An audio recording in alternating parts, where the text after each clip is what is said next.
Okay, so Michael, pop quiz. Okay. A, B, or C. If you are the relative of somebody in a murder trial, whether you're on the victim's side or you're on the side of the defendant, when the verdict is read afterwards, do you A, go up to the other party, give them a handshake, say, good game, let's do this again sometime, and then walk away peacefully? Do you B, keep your mouth shut, walk away peacefully, never make contact with these people again? Or do you C, get into a huge fight outside of the courtroom and get found in contempt? A, B, or Well, C? if it's Texas, I think the answer is C. Okay. I think you're right. Very good. So that's what we're going to talk about today, friends. Welcome to episode number 1 of TCF Sidebar. And this is not my idea. This is the idea of the people on the screen. We've got Ashley and Michael and Bailey, friends of the show, supporters of the show, members of the channel. They wanted to do this. I said, let's do it. So let's do it, guys. Welcome. Welcome. It's good to be here. Cool. All right. So the first thing we need to do is we need to get this audience up to speed. So I've prepped a 5-minute clip for all of you that's edited down from about 30 some minutes of Judge Stevens. This is something that happened in Judge Stevens' courtroom. And this will bring all of you up to speed as to what's going on, and then we'll discuss it from there. So let's roll the game film, as they say. As soon as the game film rolls. There we go. We have 3 individuals here. As the court would place in the record, within the last hour, the court received a verdict from the jury in the case of Steven Angel in a murder case, and the jury found the defendant guilty of the offense of murder as alleged in the indictment. So the court accepted the verdict and then broke for the lunch hour. And as participants and the jury and spectators were leaving the courtroom, this court saw some activity at the doorway, and I could see 1 or 2 bodies, and it was obvious that physical confrontation was going on at the doorway, inside the doorway and at the doorway of this courtroom, as the court was still in session. This is a court of justice, a courthouse of justice, of honor. This is the last thing that should ever happen in this building, because we're trying to resolve problems in a humane and dignified and educated and advanced method. We're not cavemen, although you 3 acted like it. That's foolish. That was foolish. And I see assaults.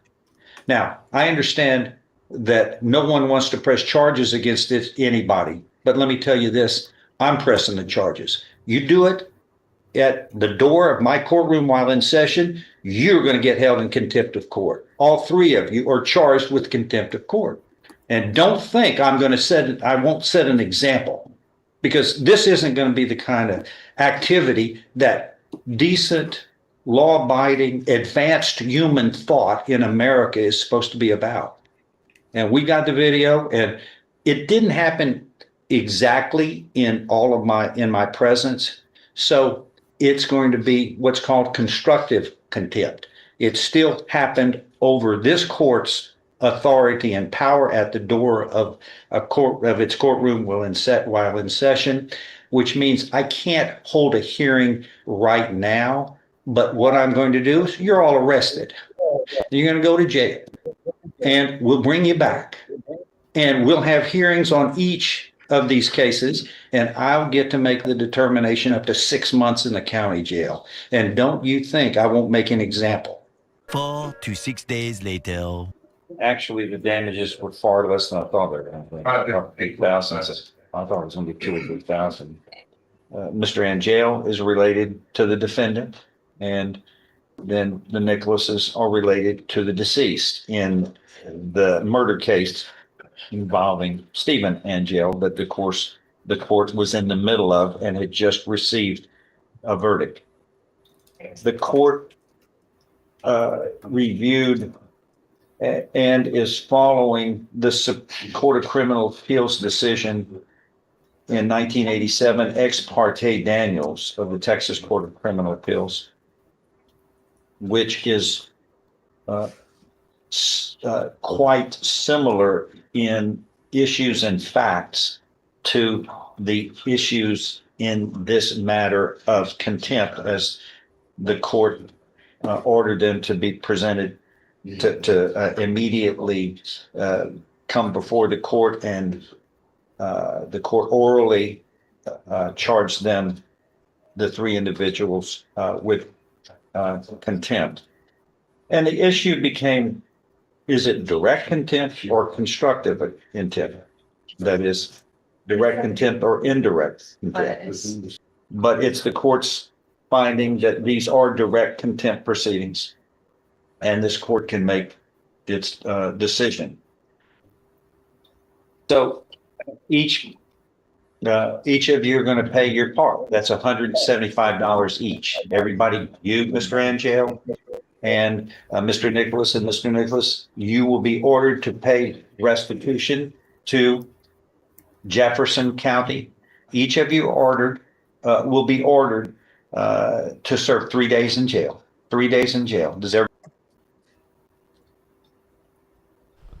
Okie dokie. So that is the summation of what happened there. Part of that was from a video that I'd captured separately, and then the back half of that actually happened during our live show this morning, and wasn't expecting it, but it probably changes the direction of the discussion just a little bit.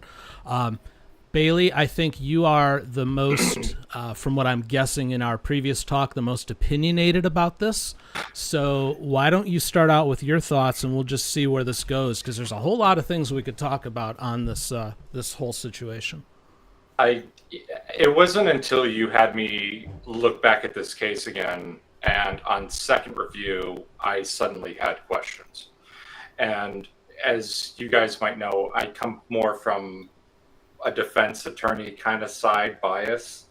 And so I'm always looking for ways to, okay, let's make sure everybody's having fair hearings. Of course, most of our candidates, so to speak, that are before our judges have fair hearings.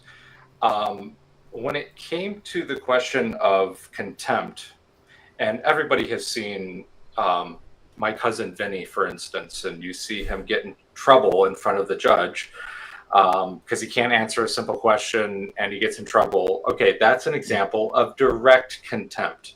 This has happened directly right in front of the judge. And what is contempt? Contempt is you are getting in the way of the proceedings of the court. That's really the definition, to put it simply. I'm speaking in layman. But if you're interfering with the court's proceeding, that is a direct contempt.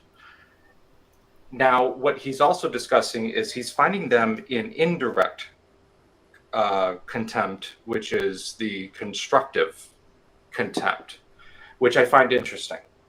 Because let's put this into context.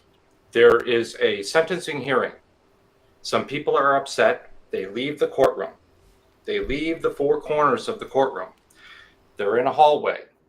The judge overhears a ruckus that happens out there, and apparently he's seen an assault. He sees that there is a crime, and then he holds them in direct contempt, meaning you're holding me. I somehow upheld, I impeded the case that the sentencing already happened, but somehow I got in the way of the court's authority. And that's why we have contempt hearings, because there needs to be a check on the court's authority. I get that. I have concerns that, and you can tell that Judge Stevens is dancing between direct and indirect this whole time, because he knows it should be an indirect contempt because it happened outside the hearing, outside the four corners of the court. But he's holding them in direct contempt and taking away their freedom and their liberty. This is one person, one individual. This isn't a police officer who saw a crime, charged them, a DA took the charges to the court, then it's before a judge, we have a PC hearing, and all of this. None of that happened. You know why? Because it's a contempt hearing. Judges have these special powers of contempt. And it's kind of, I don't want to call it a write-off, but it's kind of a write-in that they have these powers to, and I found the definition, it was to vindicate the public authority.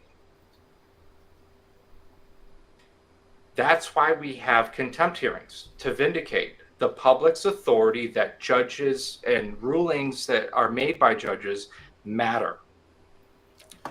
My argument, to wrap this up, is I think he might have overstepped. He used this power to vindicate the public authority and accused them of getting in the way of a court hearing that already ended. And kind of him and hawed between, was this contempt outside the court or inside the court, and used the inside the court one because he could use punishment, because it's a criminal contempt. You have to punish that person. And guess what? Did all these guys get a lawyer? Were they read their rights? Did they get a hearing from the state? No. One person, the judge, the only person that did all of this and took their liberties away was this judge. Was he wrong about it? I'm not even getting into that part of it. Yes, I'm sure a ruckus happened out there. Nobody should be acting like this in court. I'm not even debating that part. We're talking about, can one person just look at something that's happening and say, there's a crime that has happened and I can throw you in jail? Okay. So your concern, I guess to sum it up then, is that he is perhaps overstepping and trying to jump between reasons. Would that be a good way to sum it up? I wouldn't even say he's technically wrong, because I don't want to give away how the case gets resolved later in all these contempt hearings, because I think he may have known he might be overstepping a little bit here. And so how he resolved these cases, to me, indicates to me he understood he might have been overstepping a little bit with the criminal contempt and just had them pay fines. That was it. But yeah, I don't think he was incorrect that this isn't how we act. But I think he might have gotten, and we all know Judge Stevens. We've seen him. I like Judge Stevens. I'd like to have a beer with the guy. But I think he might have overstepped a tiny bit, because he happened to witness something that happened outside of his courtroom. And now suddenly the key witness that sees this is now your juror, your jurist. He's now your judge, the only person, right? Oh, well, maybe there's other witnesses, but now you need to remove that judge from that hearing. He can't hold that contempt hearing. He's the key witness. If I'm being charged with a crime, I could call my witnesses. It's my right. And if I'm charged with crime, that's what happens. So I would have to call my witness, which would be the judge. So the judge has to recuse himself, or he can just pass it along. He doesn't have to formally recuse. He can just pass it to another judge. And then I can have a hearing, and then I can confront that judge and be like, what did you see outside? Did you see an assault? Who did you see? What happened? And we can go through the weeds, and I should be able to question my judge. But because he's using the contempt umbrella, he does have discretion to quote unquote, keep the decorum in the courts accordingly. So I think he just went old fashioned. He wasn't wrong in it per se, but as a defense attorney in my head, if I'm putting my defense attorney hat on, I would be defending every single one of those that were held in criminal contempt of getting in the way of interfering with a court hearing outside the courtroom in a hallway. I want to have that discussion. Well, I a little bit of a counter to that is that it was interfering with the court, because while that hearing had concluded, I guess Judge Stevens was having another hearing. There was a person pleading to something else at the time. And this occurred kind of in the doorway / in the hallway. So bailiffs had to leave the courtroom to go and handle that. And the bailiffs, by Texas law, they're required to be in the courtroom for the business to be done.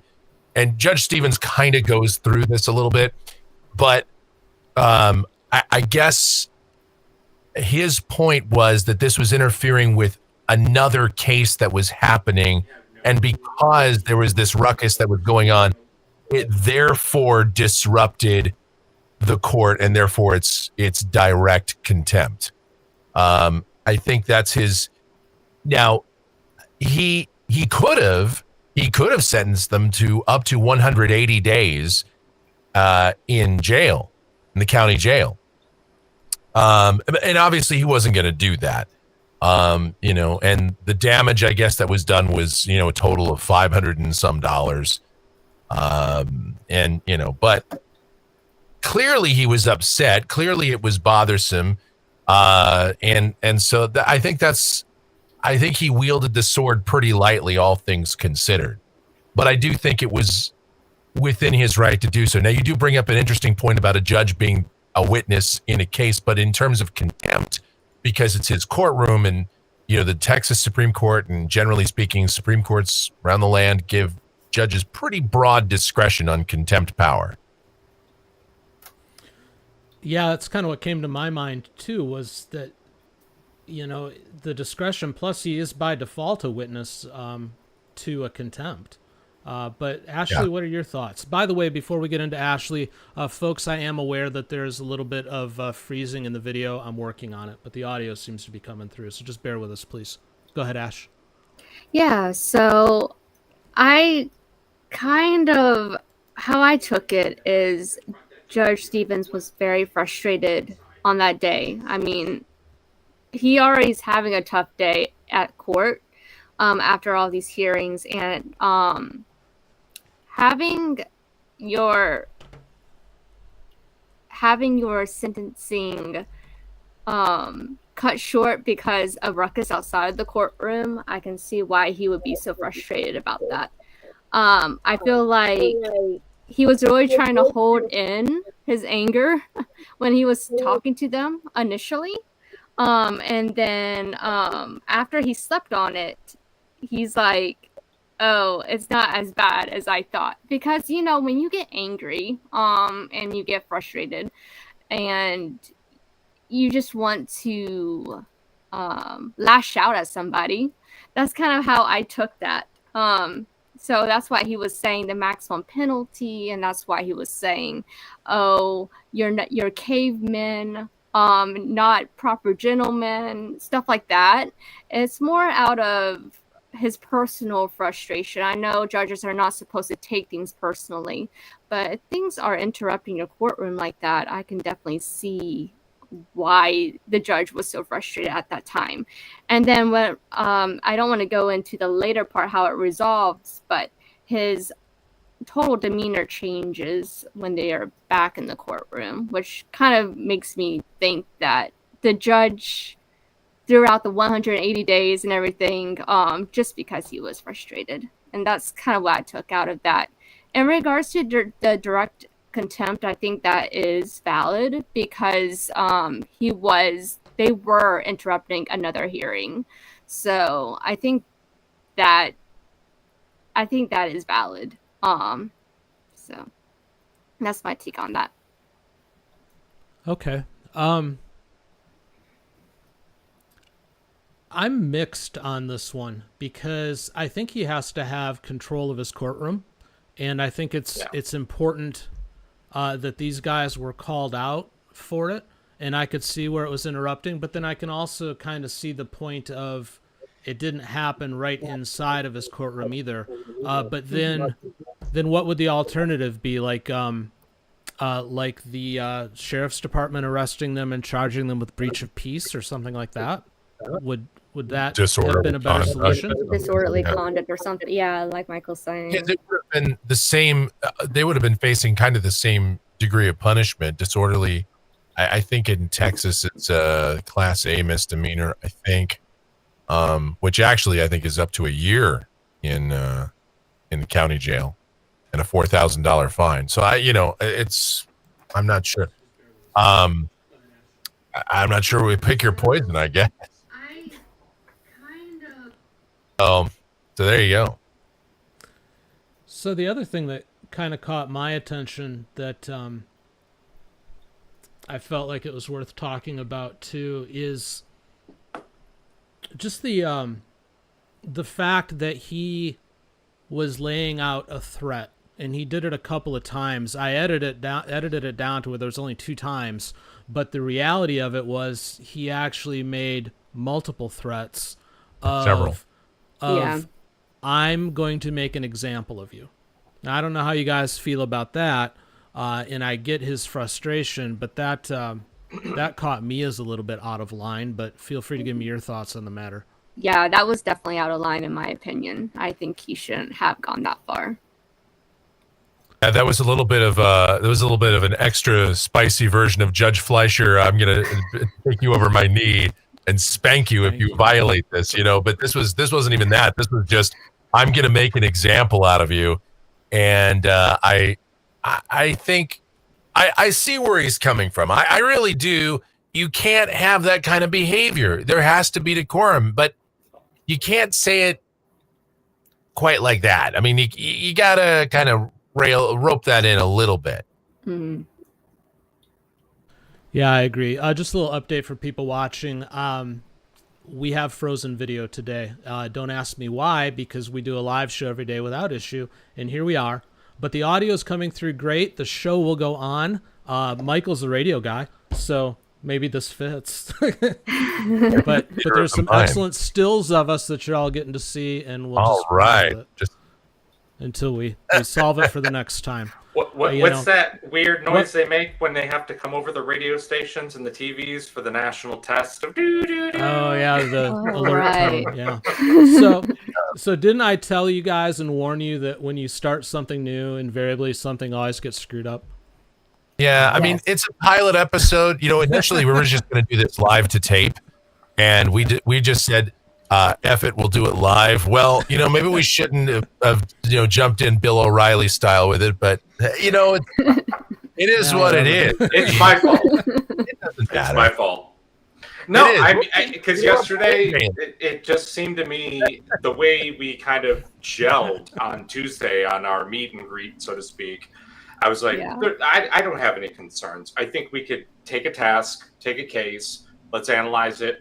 Let's make something interesting out of it. Maybe somebody walked away and learned something, like hopefully, because I learned about contempt today, the difference between direct contempt and indirect contempt. So, that I think if we keep repeating that, I think we're going to be doing a good service for everybody out there who's listening.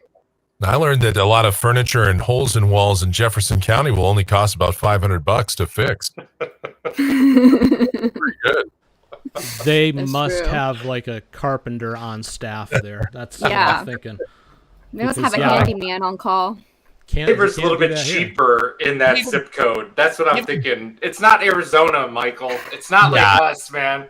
Yeah. Well, even Judge Stevens said, boy, I thought it'd be a few $1,000s, but this is just like, okay. I was like, well, maybe it's just props. Maybe they just have props. I don't know. I'm not sure. But here in Atlanta, it would be like $5,000 for them to just, put a patch up or something. Yeah, I get you. Hey man, drywall is not cheap. Trust me, I know. It ain't cheap. But I thought this was a really interesting case in a lot of ways, and then how it kind of resolved. Yeah. I think we're going to get to that. Actually, I thought it actually had a very good resolution. Yeah. I thought it was fair. Yeah, he backed off. Yeah. But, you know, He 4 cooled to down. 6 He days cooled later his does horses. that for you, I guess. Yeah. But I was kind of surprised that he backed off as far as he did. And something that I didn't get into the clip that I'm not sure people got to see anyways, because for some reason we can't render video all of a sudden. But one of the things that he actually said was the older guy, there was 2 of them from the same family. It was a father and son. Yes. And the father actually apologized to the judge, and the judge said that's okay. And then he went on to talk about how we're human and emotions run high and all this kind of stuff. Yep. So maybe he had time to think through his own emotions as well and how high they were running. Well, That's he exactly said, what I think. if you'll remember, he said in that case that he was part. You know, he's been a judge for 20 years before that in the U.S. Attorney's Office, and you know he's overseen some major cases there. He understands high emotions. I think he kind of had some time to put things in perspective and say, look, emotions run high. This stuff happens. You know, there has to be a penalty, but you know, here it is. Don't do it again. And that's it. And, you know, one of the guys was like, well, I just want to do the jail time now. The one, you know, not there was a third guy. The third guy wanted to just get into jail right now, get it done. And the other 2, I guess, we're going to go tomorrow or something. But, you know, He 3 wanted days jail in jail. time. He wanted jail time and not pay the fee, if I'm remembering correctly. Yeah, that was the relative of the now convicted murderer who Yes. tried to argue that money is time and time is money, which I don't disagree with from a business standpoint, but Yes. from a penalty standpoint, he felt like he should be able to pay that with time somehow. And Judge Stevens said, no, you're still going to pay the restitution. It was $175 each. I mean, it wasn't like they're not, you know, it wasn't thousands of dollars. You don't No, know till they you got off ask, cheap. though. I think it cost me more when I threw my pen at the camera the other day, to be honest with you. That was something. That was You know, something.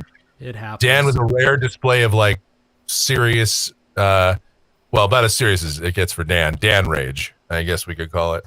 Oh, Dan has rage. He just keeps it. He keeps it to the pre-show for the most part. Where it's a lot harder to clip me and put me out there. Yeah, if you want to see some Dan rage, come into the pre-show. You'll either, you know, it's rare, but it, you know, pops up now and then. You gotta He be a does warn you member, ahead though. of time if he's going to rage. So, you Well, we get a either rage or warning. we play with the cat. That's about how the pre-show goes. I think it's more like the cat plays with you. You know, that's the thing. We don't own cats. Cats own us. That's very true. Yeah. I'm willing to bet that I'll track this problem right here down to something that she did. Yeah, and that's what I was thinking too. You know, this is definitely an Ellie situation. You know, I know Ellie gets blamed for everything, which is not fair. She's only responsible for about 91% of the problems. 91.3 at last check. Yeah. So, but you know, we'll figure it out. You know, that's the beauty of well, first of all, that's the beauty of live radio, live TV. You know, stuff like that's going to happen. It's a Well, beautiful thing. We're just paying an homage to you because you're a radio guy, so we're audio.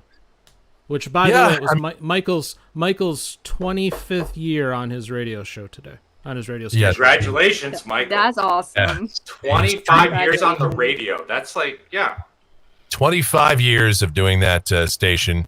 I mean, most of which we were on the air for. I mean, there was a few times we weren't, but it's been going. And you know, even before that, I did some stuff. But yeah, it's something. It's a lot of commitment. Do you think I have a chance with my voice? Sure. You don't have to answer that. Everybody, listen. You wouldn't believe some of the. Well, you ever listen to some of the radio, some of the people that are on in this market alone? I mean, Everybody has a chance. If they let Ryan Seacrest on the radio, anybody can get on the radio. Have you ever listened to the host of this channel? You have a chance, Bailey. Trust me. So we kind of touched on something. I kind of caught a vein on this. With the judges that we watch, we get to understand their personalities, and that's not indifferent to what we've done in the chat and in this community with each other, right? We've gotten to know each other in that. So we know when somebody's kind of off or kind of, so when Judge Stevens said, and I wrote it down, he said, I'm pressing the charges. Yeah. That's an emotional response. He is reacting out of character. Ashley would pick up on this. She knows exactly what I'm talking about. Yep. He is reacting emotionally to this.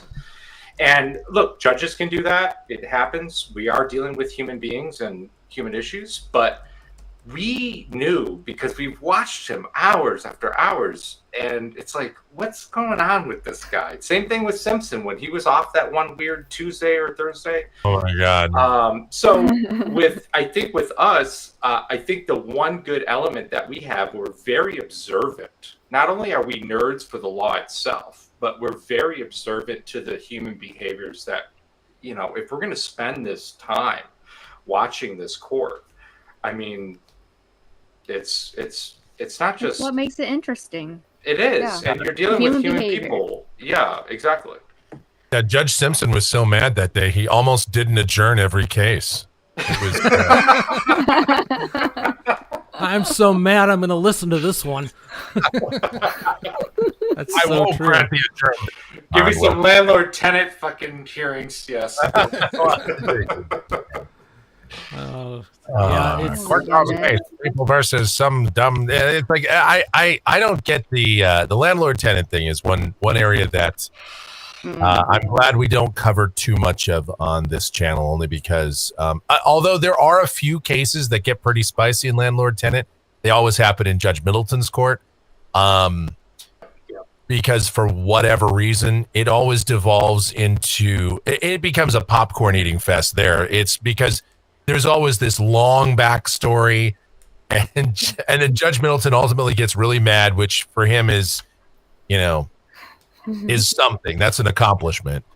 And that's where it gets. That's about the only interesting landlord tenant cases you'll see. well, he calls Y'all them know an how I feel exercise in about misery landlord too. tenant. Yeah, because you used to be in that business, as I recall. Yeah, no, I don't. Landlord tenant issues. I always hated them.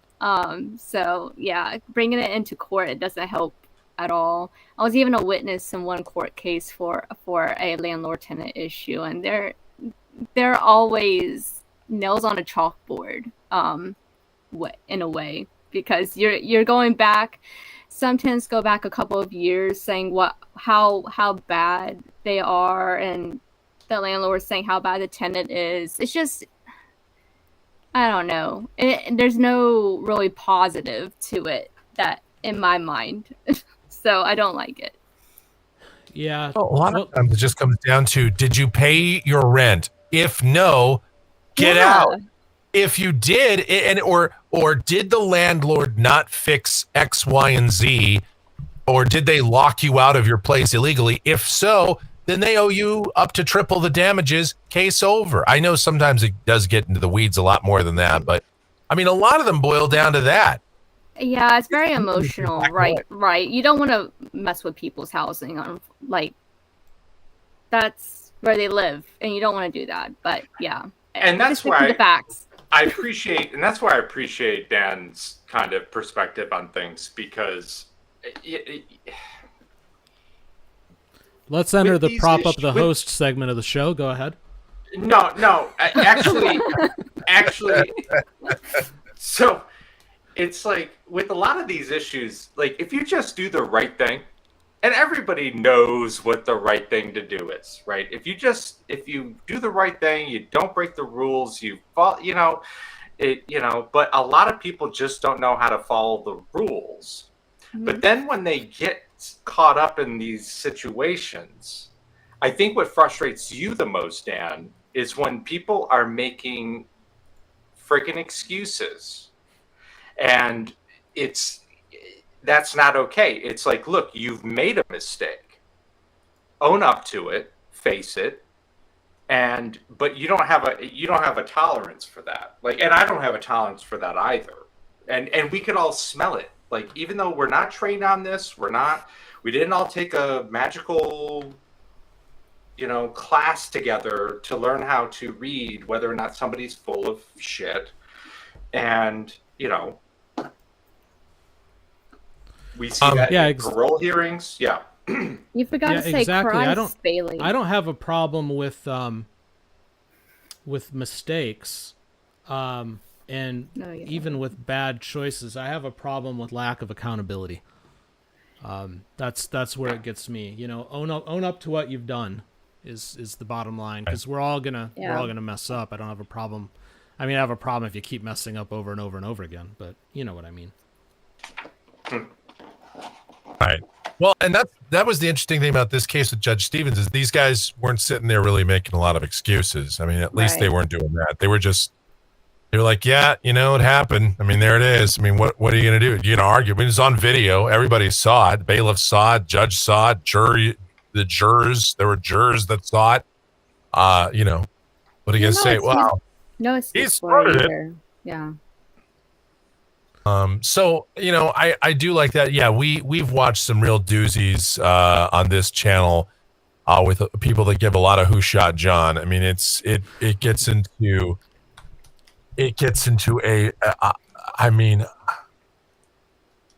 between the Louisiana Parole Pardons Board and then I don't know, there's been a couple of other cases that have I have sat in the chat. I think I've broken my keyboard. I've mashed these keys just to the point where they don't even work sometimes. So, yeah, I mean, that's why I'm glad we have this space here so we can talk about some of those cases in the future, because, and those are definitely going to come up. We're going to, we'll have another Judge Mogan situation too. One of these long situations, where someone gives you every excuse under the sun. So, which Judge Mogan situation would that be? Because it sounds like most of them. Talking about the dog one, that one was something. Oh God! So, the dog case. Those of you that missed it. Oh God! The dog case. That was hard to sit through.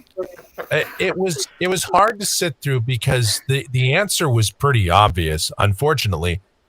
I think Judge Mogan was looking for a way to not give the dog to that guy because that guy was such a colossal douche. Yeah. But she had to. I mean, yes. The woman was, frankly, I mean, let's just be quite candid about it. She was dumb and decided to say, no, you can have the dog, but with these conditions. And then later she goes, yeah, but he's not a really good guy, and he's been in and out of trouble and stuff. Yeah, but that's not exactly what you said. Yeah, you gave him Ice Castle. Yeah. Yeah, that's the other thing. The guy he lives Ice Castle. I mean, Ice Shed, whatever. I mean, well, we did look up the ice castles. It is a thing. Yeah. So I don't think he's living in one. But that was part of her argument, is saying that Ice Castle wasn't a good place for the dog to live in, but it's a home. Yeah. And I would say that it's probably a home, right, Ashley? Yeah. It's a home, right? It is. Yeah. Yeah. I mean, if you're Eskimo, that's totally acceptable. Right. And so she lost. Okay. The reason why we stuck around for this case was it was over a German Shepherd, over a dog. We all love dogs. We all love animals, right? I love dogs. And for like 50 minutes, we had to listen to the weeds of this. But at the end of the day, it was about a contract. She did not give a good oral contract with her ex-boyfriend. That's it. It was contract law 101. She said as long as it's like stable housing, she didn't define how it would be.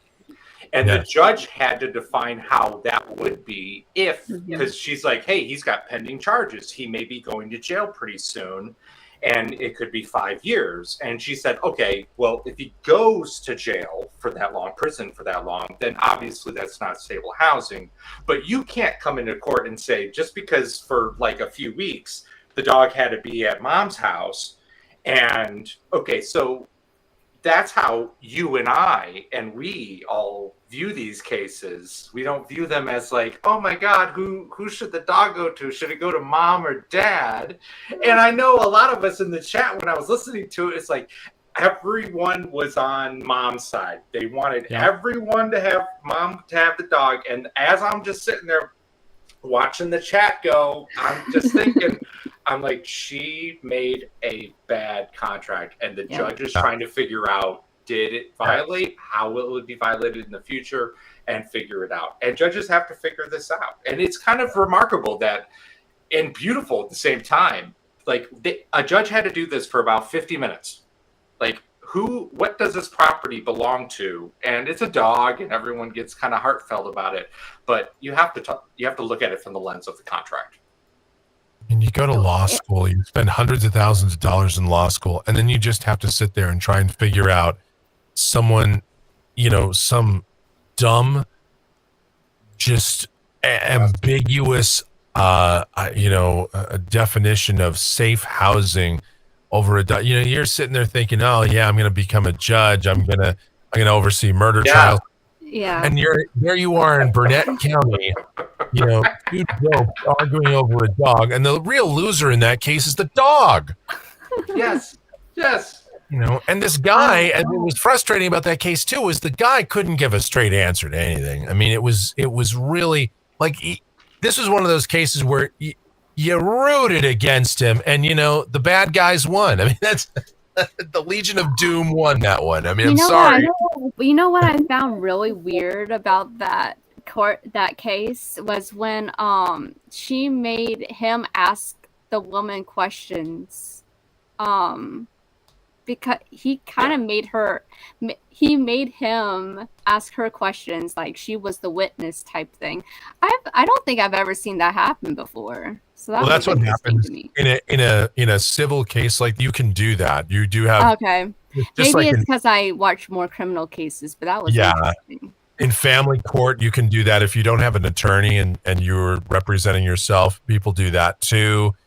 And actually, you have the right, even in criminal court, to do that. You have the right to cross-examine your accuser. If you don't have an attorney, you're representing yourself, then you get to do that yourself. But you shouldn't. But you do have that right. Right. I get you. Yeah, there's a lot of people that we see who think they know best when it comes to the law, and they all fall on their face. That's for sure. Yeah, I don't think I've ever seen one of those sov-sit cases where it went like, oh, and the sovereign citizen prevailed, and I'm waiting for that video where they out argue the judge. Maybe it's attrition. Maybe the judge just goes, you know what, man? Tell you what. Look, here, you win. I give up. You win. Get out. I don't know. Well, I had that video, Michael, but the encoder froze, so it was worthless, and I had to delete it. I think that was after Judge Simpson's 15th adjournment. Maybe he did that. Maybe he just finally gave up, and just like the encoder adjourned. That's weird. Me. Isn't that always how it goes, though? Like you have a brand new thing. I remember, when I was speaking of KMGX, when we launched the station back in 2000, that was run on an old HP Pavilion. It was run on Windows 98 SE. And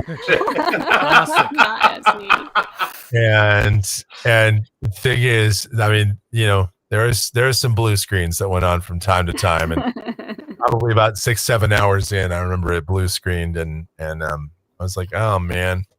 So the operating system that sticks in my head that was bad was Windows Vista. Oh yeah. I won't even go there. I have a machine over at Studio A that has Windows Vista. Actually, I have I have a machine over there that used to run the station. That was a Windows XP machine. Ran it for years, and it because it was just running streaming audio. So why would I ever upgrade it? There really wasn't a point. XP is amazing. XP is still amazing. XP is like. Well, that's why they got rid of it. Right. Yeah. The last thing you want to do is keep something that works. Things work, get rid of. This is funny because this isn't the first time this sort of thing has happened. We used to, the family and I had a podcast that we ran for a while that we've had to set aside for a little bit to focus on other things. But and we were running it like fine. The three of us talking every day was like magic. The first time I brought on a guest, the whole thing just fell apart. No idea why. Greatest stuff in the world, but what are you gonna do? It's I don't know. It's Murphy. Murphy shows up whenever Murphy wants. Well, here's my take on things. I've promised everybody in this audience that this whole thing we do here is real. It's about as real as it gets right here. So yeah, for sure. I love it. Just be happy you're getting audio. Yeah, and you know what? This is still content. I mean, it's still good. I mean, we're And here's the best news of it all. I mean, the only way to go from here is up. I mean, next time we might have video and no audio. Well, that's my goal. We'll get it one piece at a time, and by about episode 50, we'll have it all together. We'll do sign language, or we'll just sort of we'll mime it. But we'll hold up cue cards. We'll just write stuff down on paper, and we'll just hold it up. We'll come up with something. Smoke signals. Maybe we'll just do various Judge Glazer emojis. We'll have at the bottom or something. I don't know. We'll do something. Spanish. The lasers coming out of her eyes or something. Laser. Yeah, she's crazy. I love Judge. I don't care what anybody says. I love down a little bit though. Well, after her vacation, today, I didn't put her on the show today, but she was cranky. Oh, I wish I would have seen that. Yeah, we never had the opportunity to go there. After that vacation, where something definitely happened. Probably lots of somethings happened. Well, that vacation probably wore off. Yeah. Lots of relaxation was had, Mm-hmm. and she was like a different person. Oh no, you know what? Yeah, you can do whatever you want. Yeah, okay. Well, you want $1? You want a dollar bond? Okay, dollar bond. That sounds great. No probable cause. You know what? Nobody gets probable cause today. Let's just all go outside. Let's all catch butterflies with our nets. Well, you were talking a minute ago about judges think they're going to be like all hot and have murder trials and stuff, and all the garbage that they have to deal with. Of all of the judges that we watch here, she's probably the one that deals with the most garbage. Yeah, her and Judge Garcia, Judge Mercer, kind of to a degree. Mercer's in a more remote area. Right, he's in Bay County, which is like nobody lives there. But yeah, Judge Glazer's in the belly of the beast. She's down there in Miami-Dade. Holy cow! And I mean, you get everything in there from what was the one the other day that theft by snatching or something like that. Yes. Just theft, or as opposed to just that was strange. But she gets everything from that all the way up to capital murder and child stuff and then all this others. And I'm just like, man, it must be tough. And then she's like, okay, we're on page 1 of 30. No, I'd be grumpy too. I'd be like, look, it's lunchtime and we're on page 4. That's so true. What happens in Miami stays in Miami. I'm surprised she doesn't try to do more of them in bulk, like Mercer does sometimes, or if there's similar charges, he brings them all up at once. All right, everybody out here. All right, all y'all are charged with theft. All y'all are charged with theft over there on Bay County Boulevard. And what I'm going to do right now is I'm just going to go ahead. I'm just going to go ahead and I'm going to have your public defender right here. Mr. Jackson, the public defender. And what we're going to do is we're just going to hold you all over. We're going to hold you all over on $1,000 bond. Anybody that can make that bond to get posted at the jail. If you're watching right now, you get about 30 to 45 minutes. They're going to come down and get them out of the jail, and then you're going to be able to take them all in. Yeah. Now that's that'll handle all the first appearances for today. All right. We got anybody else in jail? Yeah. Perfect. Yeah. Now I got to get off to my other job as an auctioneer. And we'll continue. Yeah. So I asked if the audience had any questions. I forgot that I could chat in the chat. Unrelated or related questions, Julia says. I don't think Bailey cares. Just ask him. Yeah, go ahead. Unrelated Audio or works, so ask related? your questions. Yeah. Yeah. We're I could turn off this light. I mean, if we don't have video, I could just be all spooky in the dark. You could. Well, that's very dungeon court of you. I gotta get the torches out. Like dungeon court. You need torches. I did torches, yeah, just Hold on. with flames, like with the real flames and everything in the closet. Yeah. I can really do that if I turn off my lights. It'll be totally dark. Yes. Oh. Michael. Dungeon court. Of course, we can see what's going on just fine, but currently on the feed, Michael's light is still on, so he doesn't look spooky.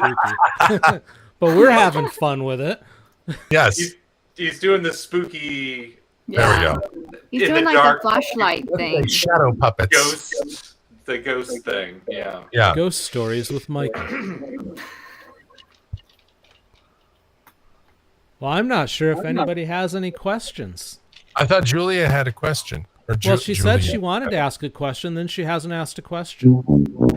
She said unrelated or related. Doesn't That's matter. what she said. Unrelated or related. I don't even remember what it would be related to. At this We've turned this pilot into just an AMA anyway. And, we Pretty much. We talked about everything. Looks because like. we don't really have. I mean, I could play video over here, but it would just be of like dancing bears or something. I don't know. I don't know what. Well, I'll be honest with you guys, other than I need to figure out why my computer doesn't want to render outbound video all of a sudden, I'm fine with this. We start out with a topic and then we just run into whatever. I'm cool with it. I mean, you are. Yeah, it's I'm fine with fine. that too. Yeah, I mean, it's fine by me. Yeah. Yeah. Place around here. Yep. That scared Should be me. great. I'm scared. That did not happen today. But Ash just about jumped to Knoxville there. Oh, I love it. You're charged with criminal jump scaring. that could have caused personal injury. There would be a suit and everything. I don't want to go It's down fine. the weeds. My monitor fell off the desk today, so I had a near. I almost know, but it was because of Freya. Maybe it Yeah. was Freya, but I think it was my cat this time. Well, the other day, Ellie was laying behind one of the laptops here, and I don't know, it was right by some of the power cords, so I don't know if she got a shock or if there was a bad dream or what, but just all of a sudden, she just jumped like 3 feet in the air and threw the laptop, which was super cool. And that was the one that runs all the streams, and somehow the Fleischer stream kept going. Don't know how that happened, but Nothing can stop Fleischer. like everything was disconnected and it was like running on battery by sure the will time I found it. prevail. And it's a mess. Oh my god. Okay.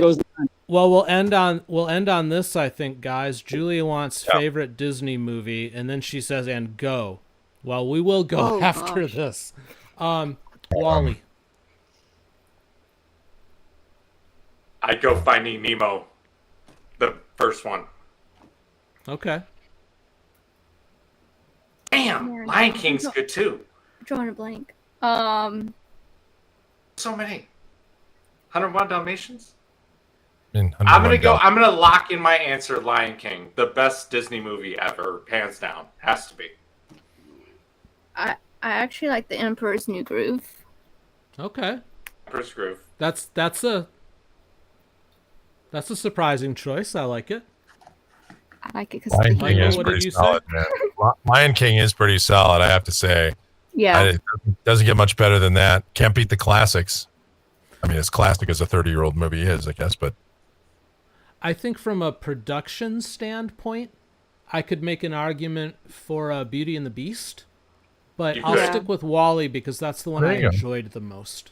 I don't think Yeah. I have a favorite. I think I like them all for different reasons. But Except like I'm not choosing sure. your I'm favorite not sure child. I've really enjoyed anything recent. Except No. maybe the one with the first one where they were what was it? Was it Inside Out or whatever? The ones where the characters were in her head. Michelle loves Inside Out. That was So a good one. Girls. As an adult watching that, I kind of dug that one. Yeah, She loves that one. Yeah. that one was. She okay. cried at the end of it. I don't know if the thing I'm thinking about is a Disney movie. Well, what is How it? would you rate your pain? That the robot guy with the oh my gosh, X, the guy. Yeah, I don't know if that's Is that Disney? Eli likes that movie. If he was here, he could tell us. Or he used to like that. Baymax was the character, Yes. That Yeah. one's good. and that is Disney, I believe. Okay, good. Yeah, So- even though I can't remember its name right now. All right, well, close enough. Yeah. All right, Michael, we should shout you out. Everybody needs to search Michael Groff on YouTube, where video actually